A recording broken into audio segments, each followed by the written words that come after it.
Sveiki, čia yra Kotryna Starkienė, aš esu Vytaras Radzevičius, mes esam kaimynai, maža to draugavome šeimomis ir šiandien mes jums gaminsime patiekalus šeimoms. Tiksliau ne jums, o mūsų šeimoms. Ir gaminsime tai, kas yra pagal sezoniškumą. Dėmesio, visi topo centre įsigiję kažką iš NEF technikos, gaus štai tokius sausainių paruoštukus pagal Kotryną Starkienę. Labai gera dovana. O kaip pasigamintos sausainius, tai netrukus jums Kotryna parodys. Tokius sausainius pasigaminti gali netgi tu. Rimtai? Taip, viskas. Ir Va, ką? žiūrėk. Dedame sviesto 180 gramų Lygiai. kambario temperatūros. Lygiai.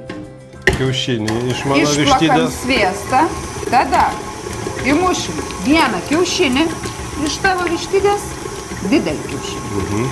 Išplakam ir tada bus pats sunkiausias dalykas atidaryti. Šitą ir stiklainį suberti. Ir viską suberti. Gerai. Tokius sausainius galima pasigaminti ir patiems. Jums tai reikės 240 gramų miltų, 150 gramų rudojo cukraus, 100 gramų baltojo cukraus, 200 gramų karamelinių Daim saldainių su šokoladu.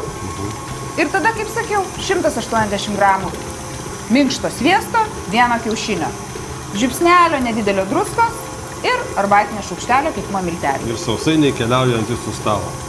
O jeigu tingite visą tai daryti, tiesiog nusipirkite NEF buitinės technikos ir gaukite stiklainį. Pamuš kiaušinį.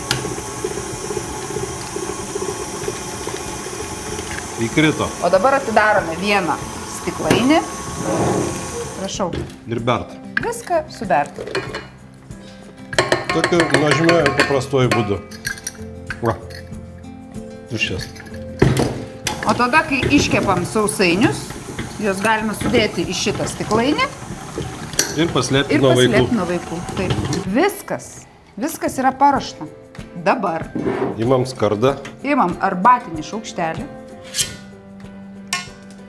ir darome rutuliukus. Kukulius. Va tokiu atstumu, nes jie plėsis. Šiaip tai galima dėti tokius, žinai, va, principų. Šachmatinių. Surutulioji, o tada va šitas va procesėlis. O, tą aš moku gerai. O labai spausti. Ne, užtenka. Jau čia gerai ir... Jau čia gerai, daugiau nereikia. Vandin. Šiaip nepergyvenkite. Jeigu jums sausainius spaus vyras, va šitaip kreivai, tai yra dar vienas triukas, kaip padaryti, kai jie iškeps, kad jie būtų gražus ir lygus. O prieš tai galima su stikliuku, pavyzdžiui, nuskopti. Tai jos šiltus, va su stiklinė arba podeliu, arba specialiu metaliniu lankeliu, dar karštus tiesiog va tai va. Pamakolot, jie apsidaužo kraštai ir gaunasi lygus puikus sausainiai. Prašau. Galim kepti. Režimu kepkime šį kartą viršus apačia. 180 laipsnių temperatūroje. Ir kiek minučių? Šiaip 10-15 minučių, bet visada geriau užsistatyti mažesniam laikui, kad nepražiopsoti. Belieka įdėti. Ir uždaryti.